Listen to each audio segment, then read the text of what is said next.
pays n'est parvenu à en percer le secret.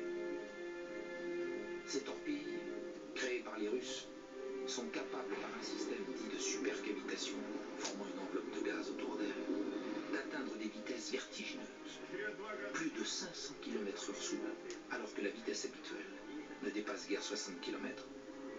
Les Russes ne cessent de les améliorer. C'est cette arme redoutable qui peut être à l'origine de la tragédie de Koursk. 2 tonnes à 300 miles par heure, c'est une énergie considérable. Imaginez une balle de fusil de 2 tonnes capable de traverser n'importe quel navire, même sans ogive explosive. En août 2000, dans la mer des Barents, près de la Norvège, le sous-marin russe Kursk K-141 coulera après que 2 explosions auraient éventré la coque du navire. D'après la rumeur, l'accident aurait été dû à des essais menés sur un nouveau type de torpille ultra rapide.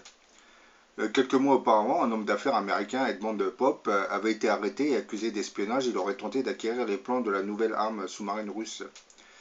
Les Russes auraient mis au point une nouvelle technologie qui permettrait aux sous-marins et aux torpilles de se déplacer en immersion à plusieurs centaines de kilomètres par heure, voire aller plus vite que le son dans l'eau. Aujourd'hui, la vitesse maximale ne dépasse pas 130 km/h par heure. Les principales puissances navales semblent toutes développer ce type d'armes et de sous-marins ultra rapides.